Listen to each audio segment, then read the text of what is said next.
You are listening to the Mark Guzman Podcast Experience.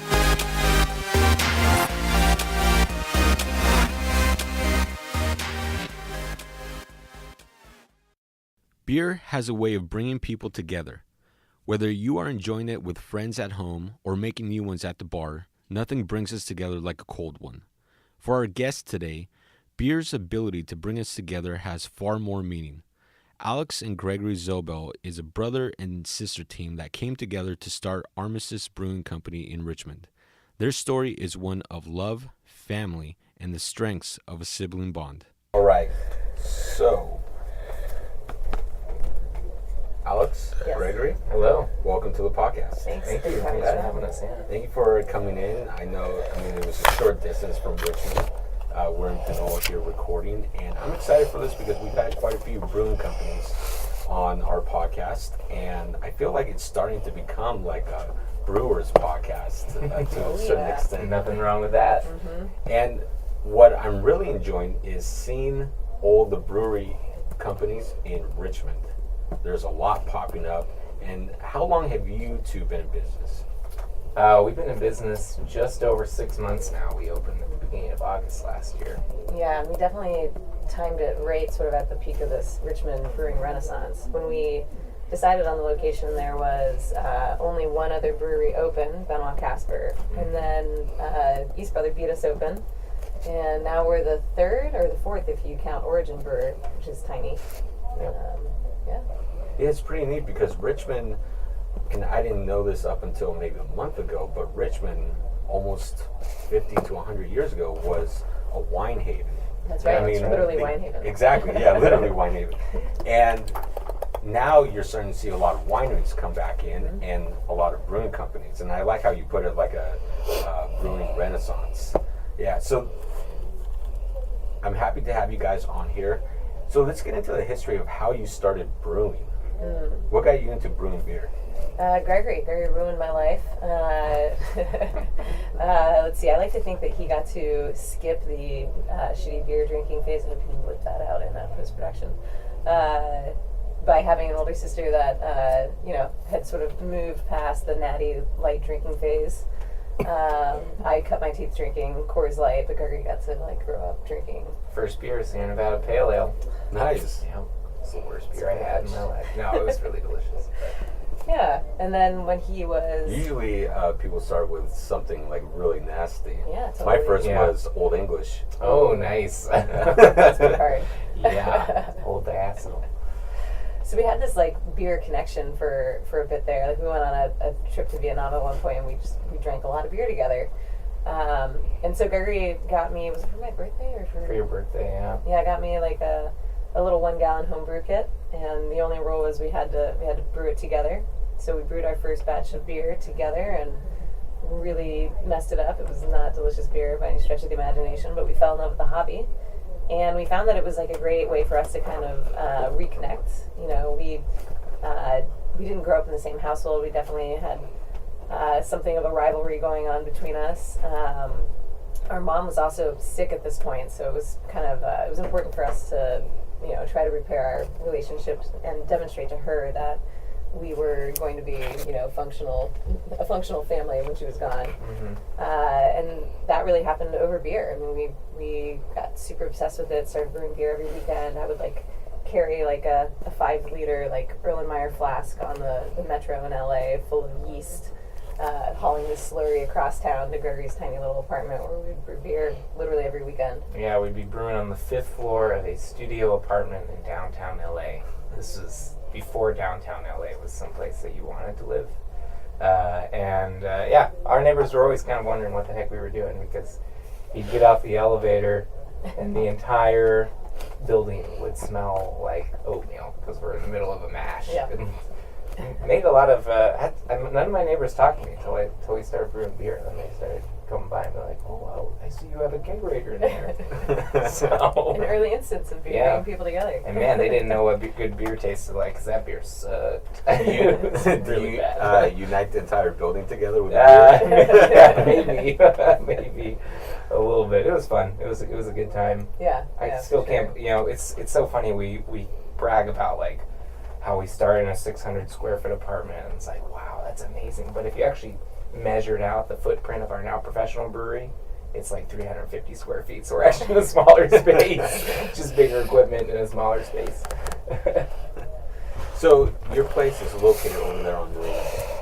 Right? Yep. We were just talking this newer development, and it's nice that you guys are located there because we were just talking before we went live that that the only place really that was there for beer or bar was Salute. Mm-hmm. Correct. That's the only place that's really been there. Yeah. So now you two are there. Is there any other place around there, or are you still the only? So, I mean, I'd even go a step further. We're basically the only place open after like 9. Salute is primarily a restaurant. There is a restaurant called On Vietnamese, which opened right next to Salute. They've got a really nice bar, but again, their focus is a restaurant, so they're all closing around 9 o'clock, and we're open till midnight on the weekends, which for Marina Bay is just unheard of. I think we're the only place, business period, bar, restaurant, whatever you want to call it, with their lights on after 9 o'clock. I think you guys have a great location there because there's a lot of residents there. There's a lot of demand, Yeah.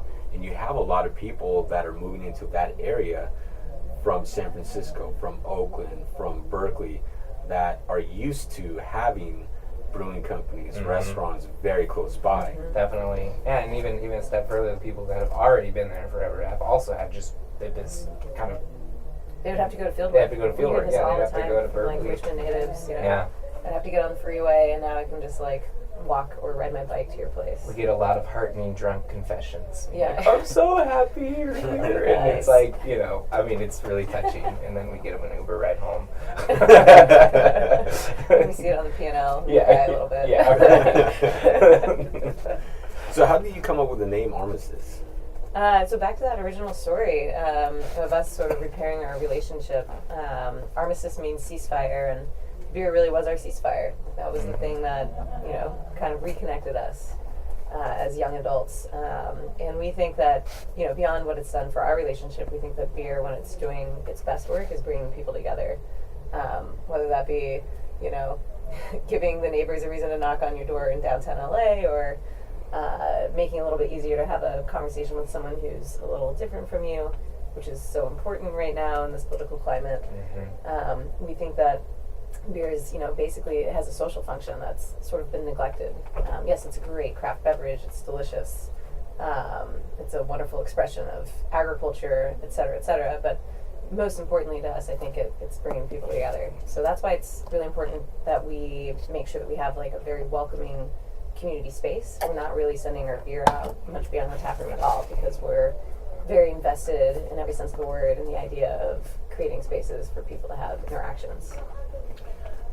So I've heard many people talk about the beer culture, the craft beer culture, as uniting people together over conversation, because most people like beer. And even if you're not a beer drinker, there's always some type of beer that you're going to like, right? So let's talk about the beers that you currently make and sell at the tap room. So what are the beers that you currently have there? Well, that's a weighted question. It all depends on when you ask us. Yeah. Something that I always tell people, I mean, we try to figure out how people find out about us. This is part of our routine when someone new walks through the door.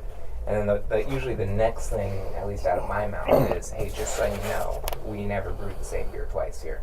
And that's true.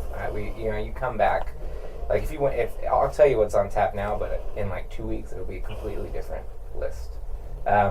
As far as like being general, we try to always have at least 3 IPAs, sometimes 4. We like to have Saison on. We like to have like something really dark, like a stout or porter, and then something a little bit lighter. We call it sort of the Budweiser conversion beer. It's usually an English golden ale. But yeah, we obviously lean heavily on hoppy stuff. That seems to be The popular stuff right now. yeah, it's the popular stuff. I mean, it is what we tend to drink too when we're not at Armistice. And it's such a broad style right now. Beer judges talk about the IPA-fication of the entire style spectrum. So just having three IPAs on. Like right now, I think we have 4 IPAs on. They are completely different. We have a super hazy, juicy, yeast expressive IPA. We have a clear, super dry, crisp West Coast style IPA. We have a milkshake IPA, which like no one knows what the heck that is. We have a double IPA. We often have a session IPA. I mean, if you line these beers up and just visually look at them, you'd think they're totally different styles, and they are totally different styles. And what I understand about the history about IPA is that it's really been around for a long time. Never really popular until it was really Lagunitas who put it on the map. But then now you have a lot more brewing companies going back into the IPA, like in building various types of IPAs. And now it seems like Lagunitas classic IPA is disappearing, and you're starting to see a lot more variations of, Totally. you know, red IPAs, wheat IPAs. Yeah. Yeah. I would be remiss if I didn't alter that history a little bit. I think the modern craft IPA really started with its three breweries. It was Vinny Chilurzo, who started Russian River when he was down at Temecula Brewing Company with Blind Pig. The Celebration, the Sierra Nevada Fresh Hop IPA. The Anchor, Liberty Ale. Yeah, Liberty that's Ale. an IPA as well. Yeah, so those were much earlier than Lagunitas. But Lagunitas definitely, especially with the sort of distribution empire they've built, has done a ton to spread the gospel of IPA for sure. But those three breweries, you know, back in the late 70s, early 80s, really pioneered the modern IPA for sure. So how many batches do you brew? So in the short amount of time we were open last year, we brewed 40 separate beers. And now we are up to, I think, 52. We try to push out two beers a week, two new beers a week. The way our system is set up, we have 4 fermenters, and we tend to be able to turn those over every 2 weeks, depending on the style, of course. So that usually averages out to about 2 beers a week that we put out. So you're cranking all types of different beer out there.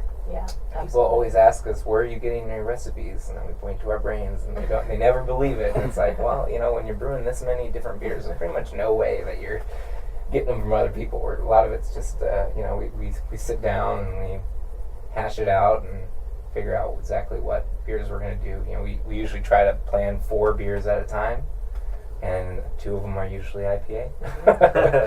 And then the other 2 are, you know, whatever we feel is running low. So if we're running low on like the English Golden Ale, like the Budweiser conversion beer, we'll design a new one. If we're running low on our like a black beer, we'll come out with a new porter or a stout or something like that. So if there's a beer that's extremely popular, you don't go back and rebrew it? We will. So yeah, I mean we've rebrewed, let's see, 1 beer really. That's Tesserae's double IPA that we opened with. And that's basically because we, you know, heard enough people complaining that we don't have it on that we decided to rebrew it. We would rather not. I mean, part of the beauty and the appeal of this concept for us is that we get to brew whatever we want and we get to experiment.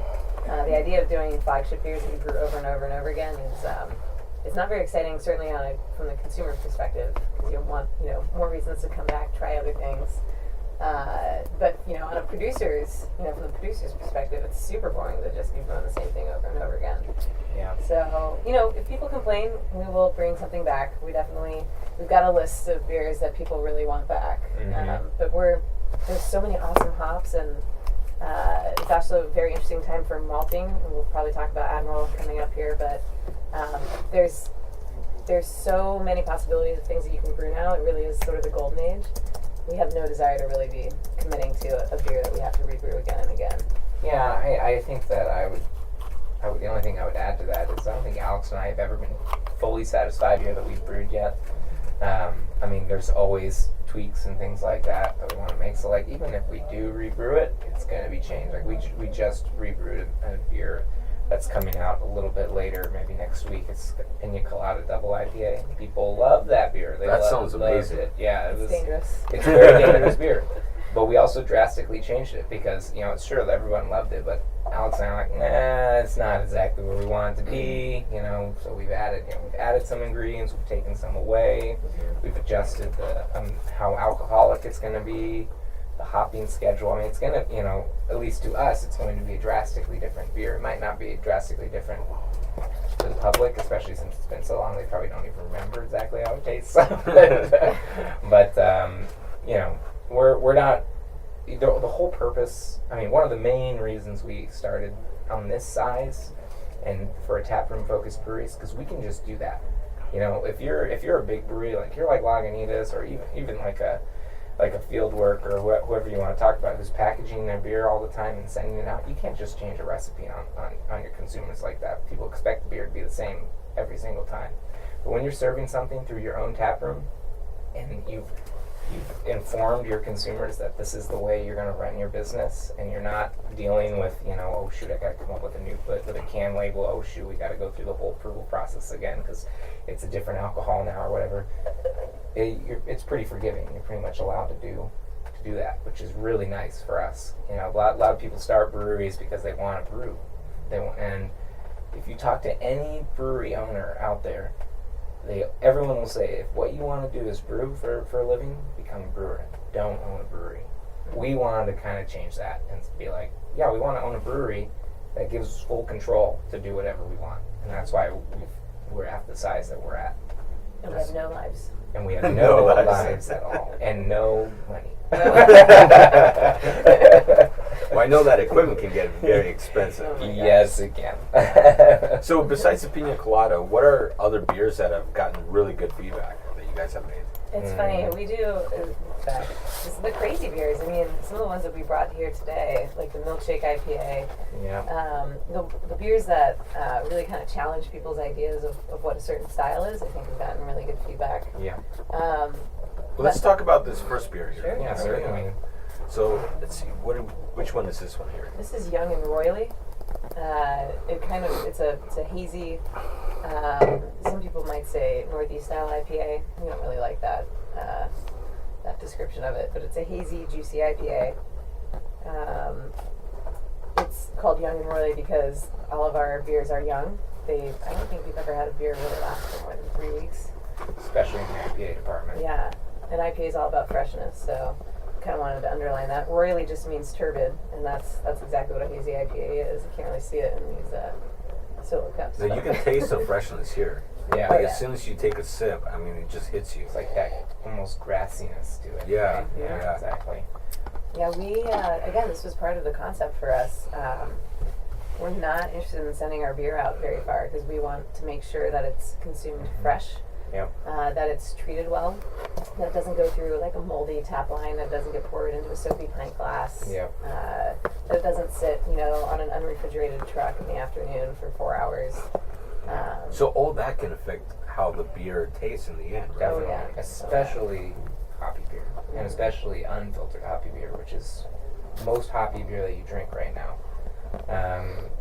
It's kind of ironic that hops were originally used as a preservative, which they do. They preserve the beer from spoiling in the technical term. But with like hop flavors and hop aromas, if you leave I always encourage people to take 2 bottles of Sierra Nevada that you get the freshest Sierra Nevada you get. Like go to the torpedo room, grab the 2 freshest ones, put one on the windowsill in the sun for a day, and then put that in the fridge and drink them side by side. It's unbelievable the difference. Just one day. People just don't really realize it. Mm-hmm.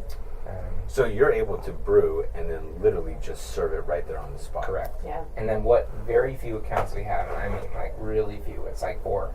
Mm-hmm. We have a very good relationship with them that we literally walk the keg into their walk-in. It's either tap that day or tap the next day. We've never brought a beer that doesn't get tapped immediately because we're trying to preserve that freshness, like we're saying. I mean, especially like with all the SF Beer Week events that we just did. It literally was like, we're doing an event at the Rare Barrel, so I'm going to go at 11 a.m. and bring them this keg that's being tapped at 1. So how was SF Beer Week? Oh, crazy. It was crazy and great. I mean, it was a rare opportunity for us to send beer out beyond the tap room and to get more exposure. Mm-hmm. But yeah, it was really exhausting and great. We had a wonderful time. We did a Viking event, a Viking Valentine event that went over really well. Oh in the tap yeah. room. We basically had a giant Viking feast upstairs in we have an event space in our tap room, and we completely transformed it. Wallpaper, we had chandeliers, An old Viking theme? candelabras. Oh, yeah. And long, like, wooden Viking tables. Yeah, Have real you seen fire. the show Vikings? I use that as my inspiration for costumes, but I've never Awesome. seen the show. Oh, really? I only looked up photos. It was like, what are these? Like, these look sort of realistic. All right. Yeah, you have to watch the show. It's really good. Yeah. Yeah. We should. It Yeah, was. you can binge it on Hulu right now. Uh-oh. Well, if we had any time. Yeah, right. Yeah, we'll watch Put it it on while the we tap brew. room. Yeah. So how Really? big is the event space upstairs?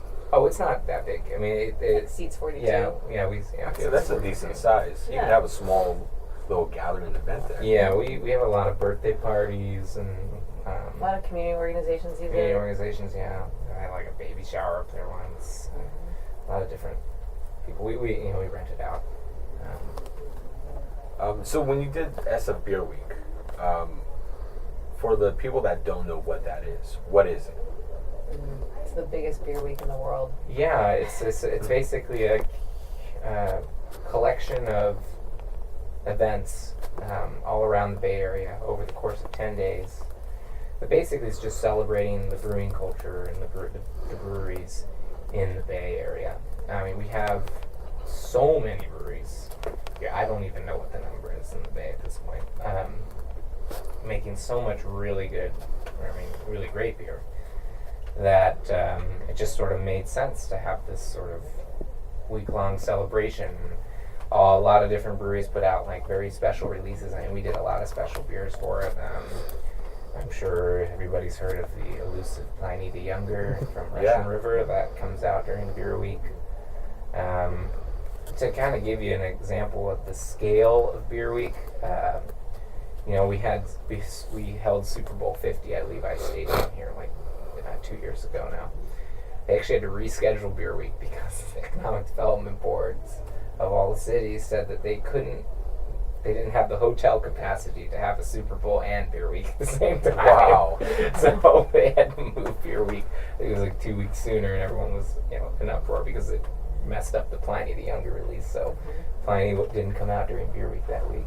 And I hear, like, for that beer, people fly in from other states for that beer specifically and stand in line. It's crazy. Yes, they do. And I've never tried that beer, and they say it's close to impossible unless you buy it from them directly, right? There's a few There are places a few around counts, here. yeah. Even down in LA, they sent a few kegs down to LA. Another reason Have you to tried pay it? attention to Beer Week. We both tried it for the first time at the opening gala. Yep. So the hot tip is that if you go to the opening gala with a brewery, you can try Pliny before they let the public in. Okay. So I think our line was less than 10 minutes, which is that's insane. How was Yeah, the people beer? are like waiting in line for literally 8 It's hours. also in the just rain for this insane that beer. you can convince brewers to wait in line for beer. Yeah, totally. I mean, it's Totally. amazing. But it was great. It's a great beer. Mhm. It's it's hard to do really high alcohol IPAs well, and they do. Would I wait 8 hours for it? Probably not. Yeah. I don't. Yeah. Especially this day and age when there's just so many good hoppy breweries out there, especially around here. I mean, you could wait an 8-hour line for Pliny or no hour line for Cellar Maker. Like, that's a hard choice. So let's talk about how you come up with a recipe for, let's say, this beer here. So I know you do business with Admiral Maltings. We're looking to have them on the podcast. When are they coming on, Sam? Another Tomorrow. week or two? Or tomorrow? Tomorrow? Oh man, tell them we say hi. We love them. So we're going to have them on the podcast, and I know you do business with them. And so how does that partnership help you? Oh, it's great. So, for years and years and years, one of the many mantras of craft was drink local, and that's great. Drink beer that's made right in the back. That's awesome. But when you talk about local food, that means something totally different, right? It's not just that your sandwich is made in the back. It's that the ingredients were sourced locally, and now we can do that. We can actually make good on that promise of drinking local, making a truly local product. Admiral is wonderful because they source all their barley, which is what malt is. It's germinated and then toasted or kilned barley. They source it all locally from the Sacramento Valley, so within 50 miles, which would meet almost anyone's definition of local. And they malt it there on site. They use a traditional floor malting method. We love English style beers. For a long time, we brewed with an English heritage barley called Maris Otter. We still brew with it from time to time. It's also floor malted, but it comes all the way from England. It's great. It's got a ton of character. So good. But now we can do this with a local ingredient, which is super exciting. We're moving to a point in beer where it's sort of finally following the trajectory of the tea movement, which was also sort of born here in the Bay Area. Source locally, go organic. Exactly, yeah. And that's super exciting from a brewer perspective because it blows open the style spectrum. For the last 100 years, we've basically all been using the same malt, from the same plain states or from the same provinces in Canada. Trucking this stuff or shipping it hundreds and hundreds of miles. I mean, if you care at all about environmentalism, like some serious carbon goes into getting your raw ingredients to the brewery. Now we can do this. We can just drive down to Alameda and pick up our malt, which was grown, within 50 miles of here. So it's super exciting, and it means that you now have the possibility of bringing terroir, which is usually associated with wine, into beer. So to have a beer that actually expresses the geography, the location, which is super cool. It just means way more flavors for all of us. So how do you come up with these recipes? Long meeting. Yeah. Yeah. All your spare time is just brewing up new recipes? Yeah. It's usually a long meeting, like a 3 or 4 hour meeting between me and Alex. Lots of horse trading. Yep, Yeah. definitely. You get to do this on this beer, but I get to do that on the next beer. Yep, exactly. We're lucky that we tend to enjoy the same beers. And we tend to agree on what styles need to be made for the sake of the tap room, which is usually one of the biggest hurdles I feel. And a lot of it is, especially with the IPAs, it's like, okay, well, what hop do we want to use next? Because there's so many hops we haven't even touched on yet. And so we kind of,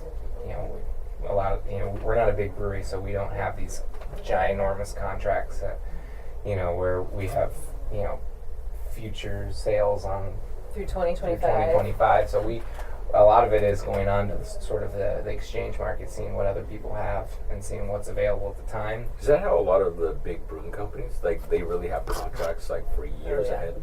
If you're doing a packaging distribution brewery, you are stupid if you don't have a contract. Yeah. You have to do that. If you're brewing those flagship beers where people expect it to taste the same, and for it to always have Cascade or Citra in it, you have to do that. Yeah. Because if you go through a hop shortage or whatever, let's say that Nugget becomes the next Citra, it's hilarious. you not gonna happen. better have a contract though. You better have a contract. So for people like us, where we're using like a box at a time, which is like 44 pounds of hops. We just no hop farm would ever talk to us. We're just too small they're not going to be like, we're going to give you a contract. So we have to go on what's called the spot market, which is whatever they have available in their giant walk-in or whatever other breweries have.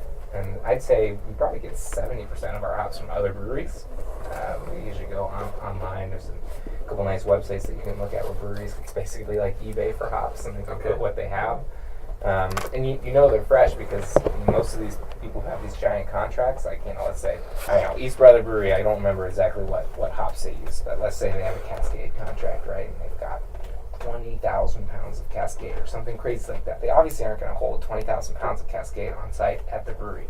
So what they're doing is they're also paying on top of that a rental fee from the original farm to hold on to their hops. So usually when we're buying hops from a brewery like them, they're not going down to UPS and packaging it up. They're saying to, hey, Yakima, I just sold, 88 pounds of Cascade to this brewery. Can you send it to them? And they send it to us direct from them. So it's nice and fresh. It's great, Okay, so straight from the farmer. Yeah, it's still straight from the farmer. It's,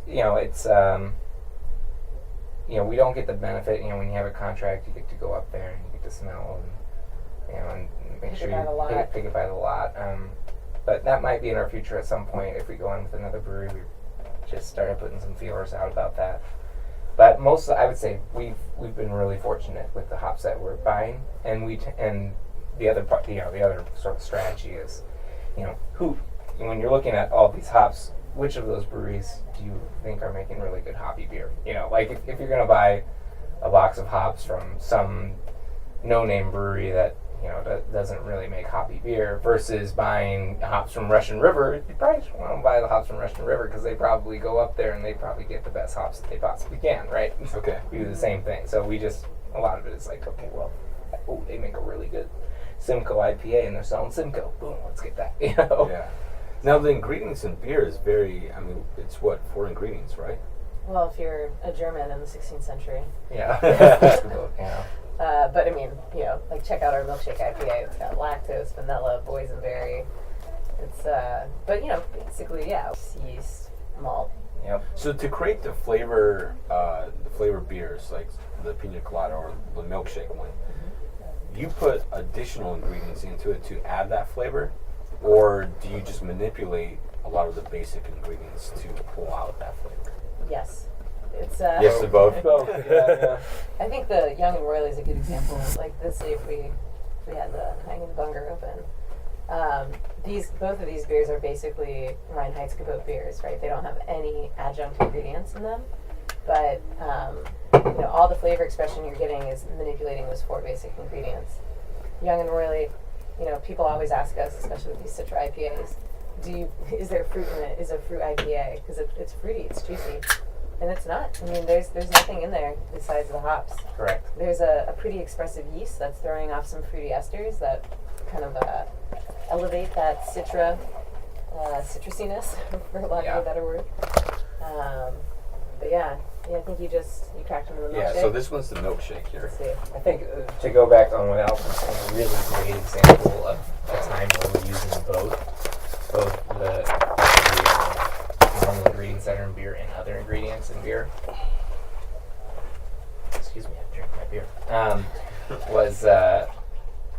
Is the Pina Colada double IPA. So we use Motueka, which has a crazy, especially the Motueka that we get, crazy pineapple aroma and flavor on it. I mean, the base beer with nothing in it but just barley hops, yeast, and water, you would have swore that we put so much pineapple into it. And then we take it another step further. We add 84 pounds of pureed pineapple to the beer. So it's like now you got a pineapple flavor smelling hop. Then we actually add pineapple, right? And then we add 40 pounds of shaved toasted coconut. So now you've just got what literally tastes like a pina colada in your glass. And I mean, that was when we first came out with that beer. It was so funny that the conversation, you were talking about how we come up with recipes. This was like a month and a half after we were open. And Alex and I sit down, and we're pretty much on agreement. We're like, we have to come up with something really shocking. Because right now, we need a hype beer. Yeah, we need a hype beer. Because right now, we have East Brother Beer makes really great lagers. They got that delicious red IPA. You got Benoit Casper's. They got the Belgian stuff. They got nice pale ale, but nobody's really doing anything crazy. We got to do something crazy. And so and Alex was the one who came up with it. She goes, Pina Colada double IPA. It sounds like a funny joke at a table, but we have the power to be like, yes. And so we did it. We did it, and that beer, I mean, it blew up. That was our first beer that we actually got press coverage. We had people coming every day for it. We actually had to start limiting how much people could have. We're like, we can only have half pint, only 2 per person. And then just trying to squeeze it out as much as possible. And it ran out, and then I'm not even kidding. For 2 straight months, every day we got at least 1 call on the phone asking if Pina Colada was back. It's like, we tell every single one of them, like, nope, it's not on the brew schedule. We're like, oh, come on. So we're bracing ourselves. Maybe tiki mugs. That'll be fun. We're thinking of how can we really just make it more ridiculous. Well, I guess that's one of the awesome benefits of being such a small brewing company is that it gives you the flexibility to do that and to really be as creative as possible. Yeah. Yeah.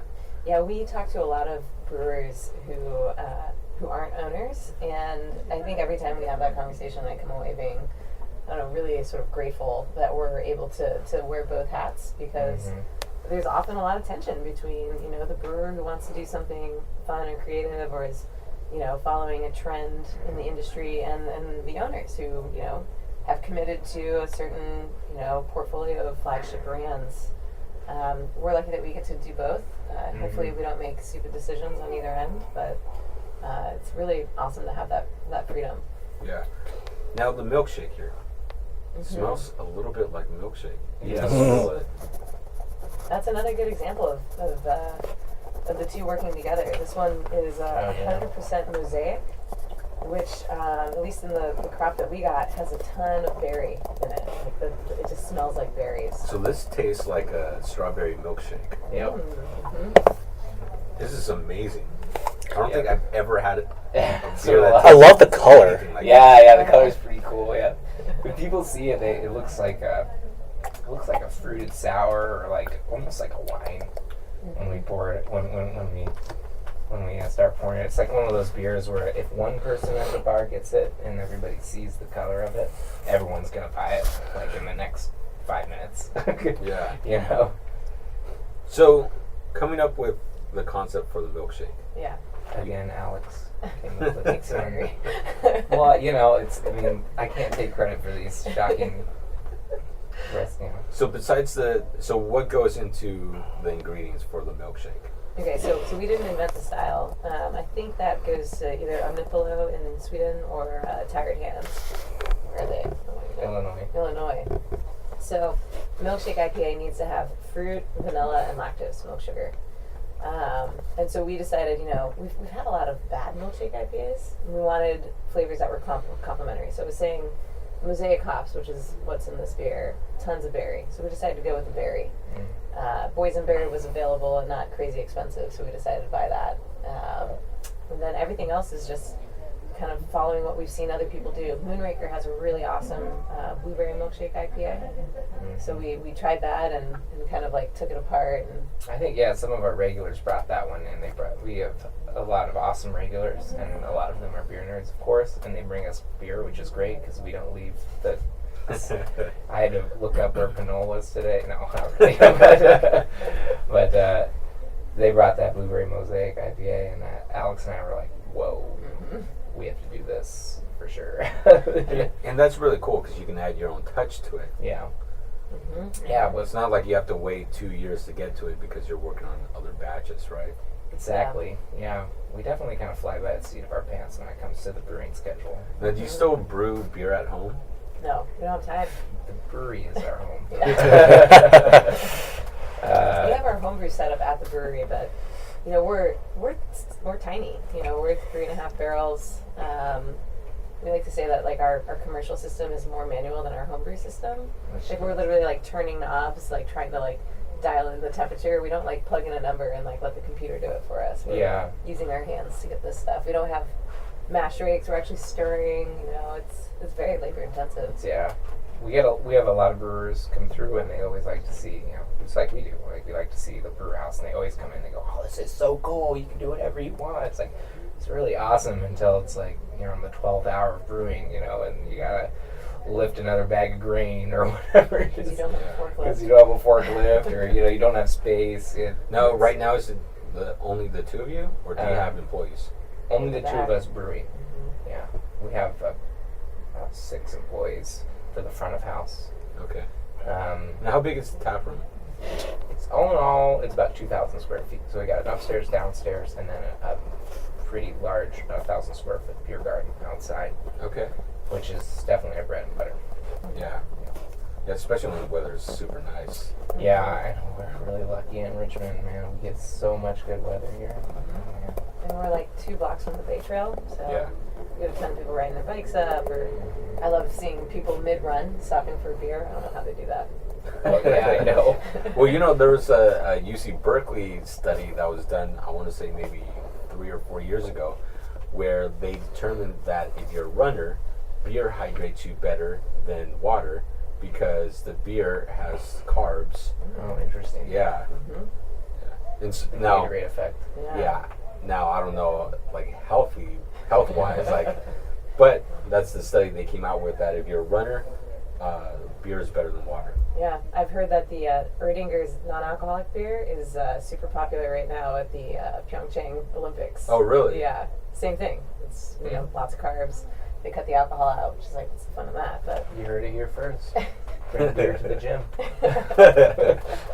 Do you guys see the and I don't know her, Elizabeth Swaney, I think.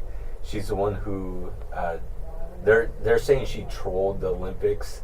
So she's a skier and she did the half pipe. I saw that she won, right? Well, so she qualified to get into the Olympics because I guess there's a loophole where if you go to the qualifiers, as long as you don't fall, you qualify to enter the Olympics. And so she was able to qualify.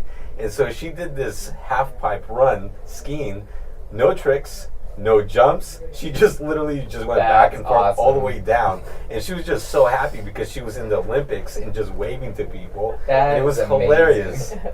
I think I'm thinking of the snowboarder. The woman who's a snowboarder who entered, I guess, for first time ever skiing half pipe. Is this year? Is that what it was here? Or something like that. Anyway, she doesn't do skiing half pipe, but she did that too and won.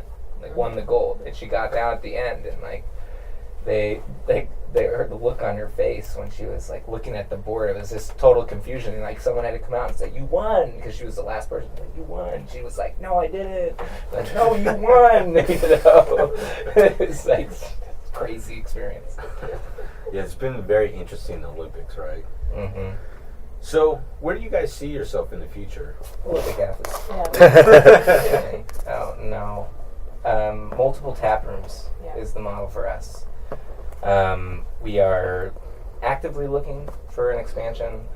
What that looks like, we're not entirely sure yet. It kind of depends on what spaces are available. Now, if you had multiple locations, would each location be brewing their own type of beer? Again, not quite sure if they're all going to have breweries attached.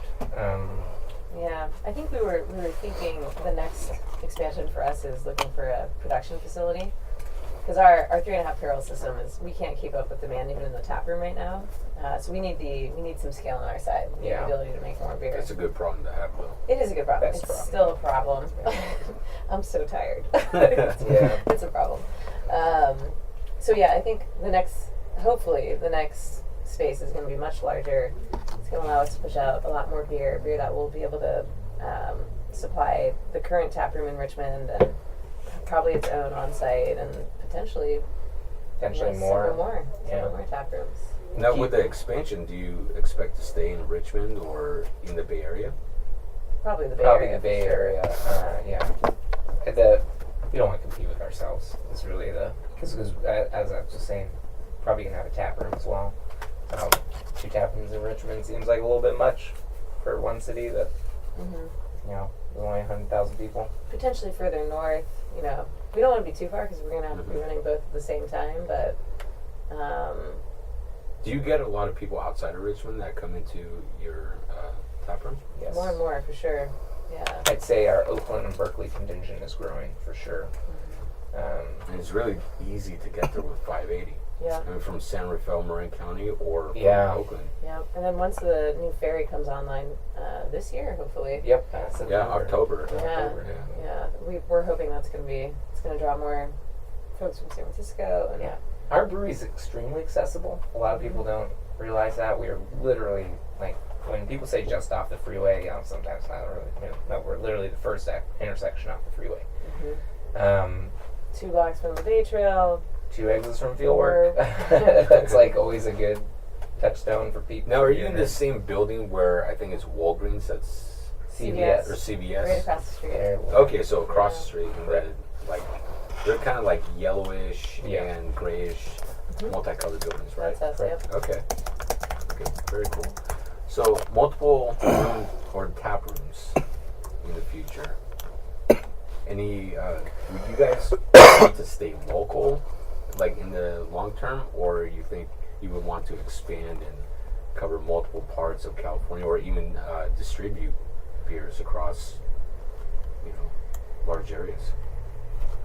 I mean, we have the like long range, like, the peak of the Armistice concept, I think, for us is having a tap room down in LA. Yep. That serves guisado style tacos. Yep.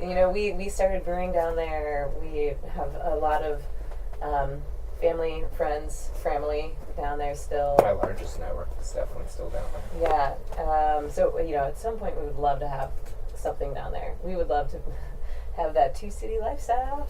Yeah. So what made you move from LA to the Bay Area? Oh, so we grew up up here. We just happened to be, I was down at UCLA for grad school finishing my doctorate. Gregory was in the film and TV industry working for Fox at the time. At the time, Fox, yeah. And our mom got really sick, so we had to move home and take care of her. And we brought our hobby up with us and continued homebrewing in the barn. And we had insane parties where the whole point of the parties was just to empty our kegs so we could brew again. Yeah. We had 9 kegs, and we would fill them up over the course of basically a month and a half. And then we'd invite everyone we knew to kick the keg event, 9 taps, unlimited pizza. So you guys had the best party. It started small. It's like 15 people, cool.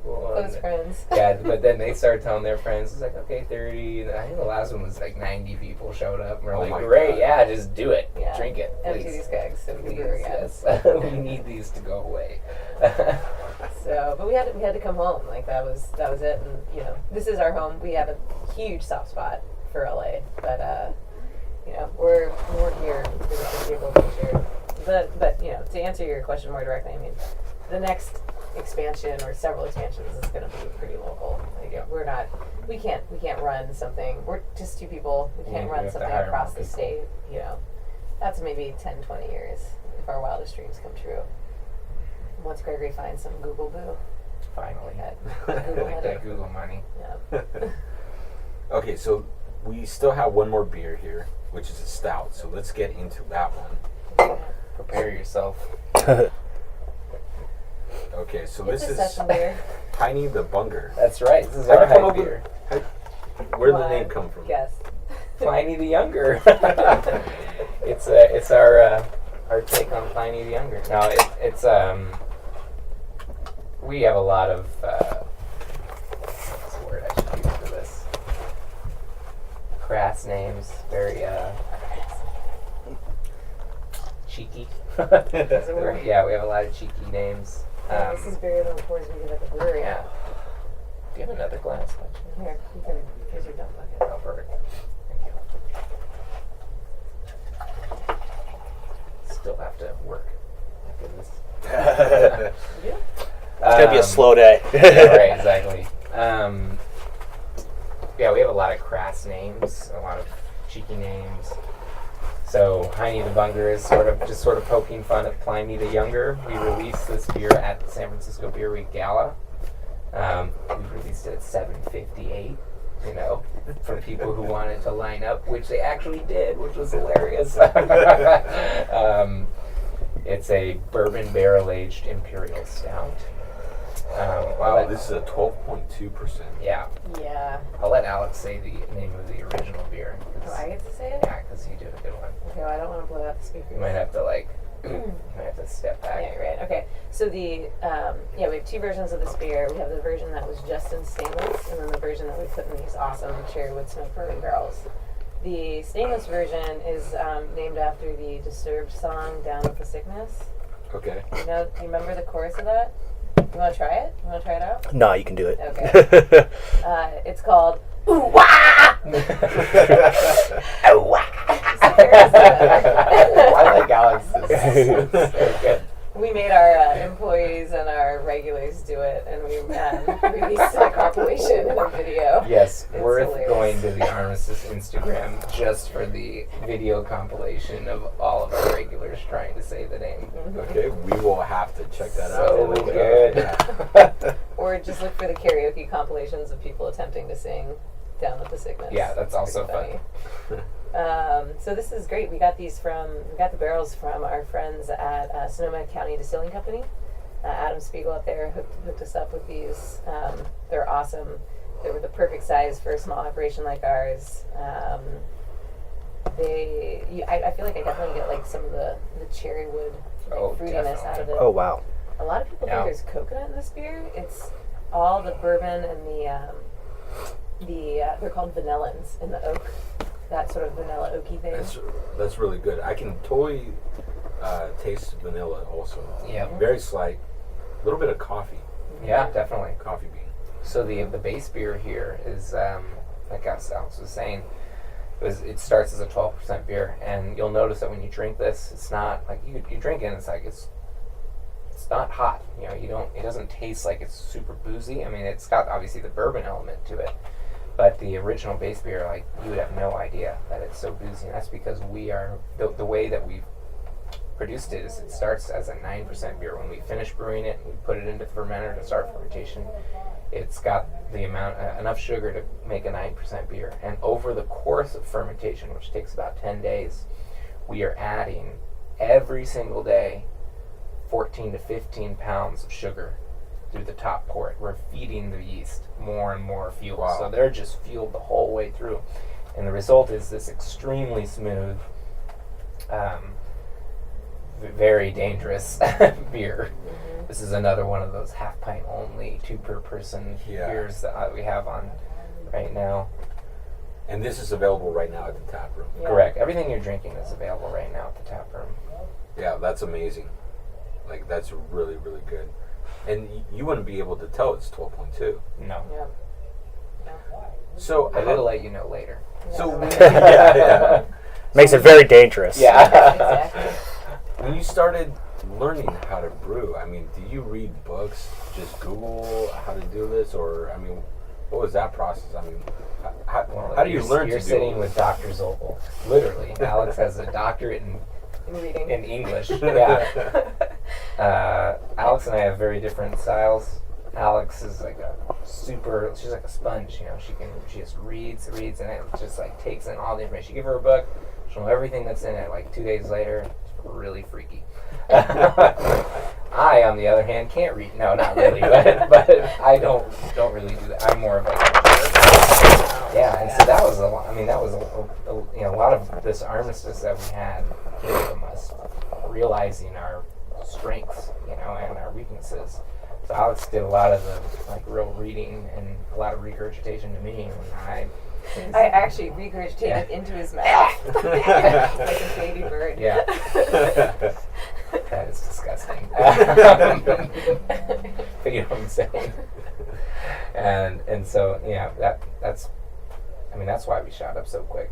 Yeah, for sure. Yeah. A combination of Gregory learning by doing, constantly experimenting, and then me reading and consuming whatever we could get our hands on. Lots of podcasts. Yeah. I listen to a lot of beer podcasts. I'd say our climb of the beer knowledge ladder was far quicker than most homebrewers that we meet. I mean, we went from having never brewed a beer, and within a year of that, we had already won our first medal for our beers. Within 1 year? Within 1 year, and then 40, and then we've had 40 since then, just as homebrewers. We haven't started competing in the professional realm yet because we just don't have time. But yeah, I mean, we definitely climbed that ladder quick. It was crazy. Yeah. Wow. Well, congratulations. Oh, yeah. Thanks. So, thank you for being on the podcast. Now, the tap room, when's it open? All the time. It's open at noon every day, and we close at 10 most nights of the week except for Friday and Saturday when we're open till midnight. Mm-hmm. So we're open every day. Okay. Yep. Great. So we'll go ahead and link up, and what's the website? Armisticebrewing.com. Great. So we'll have everything linked up. I'm going to go through and find the Instagram videos. Oh, yes. And link those up, too. Do that. Yes. It's also a good one of Alex in a full Viking beard with the Viking horn. Worth it as well. So my girlfriend and I are huge Viking fans. Oh, yeah? Where were you? Yeah. Yeah, so you know what? So maybe Next what year? we're going to do is maybe a client appreciation event and then we got to decorate it Viking theme. Got all the stuff. Sounds great. Yeah, we do have it all. Yeah, we're gonna do 2 seatings of Viking Valentine's next year. It got crazy press. Like the Chronicle wrote about it twice. We had like the East Bay Express, and we didn't really realize how much people wanted this event, and it sold out way too quickly. So we're gonna do 2 seatings next year. Very neat. Very neat. So thank you for being on the podcast. Thank you. And for having us. Congratulations on your business, and wish you guys the best. And I really, really like the way you're running it right now, and the various beers, and always something new. So I'll definitely be by and check you guys out. All right, sounds great. Yeah, thanks so much. Thanks. Cheers. Thank you so much for listening to the podcast. Thank you to our producer, Sam Lubman. Please subscribe, like, comment, and share the podcast. Remember, you can listen to the podcast on iTunes, Podbean, iHeartRadio, Google Play, SoundCloud, and anywhere else you listen to podcasts. For more information on my business as a property manager and real estate team, go visit my website at markguzman.com. I really want to thank all of you for listening. It means the world to me, and I hope today's episode provides you value in your day-to-day life. I created this podcast to help showcase the many great people that live in this world and help share some knowledge that I've learned along the way in life. Again, thank you for listening. Check out our sponsors, and I'll catch you on the next episode.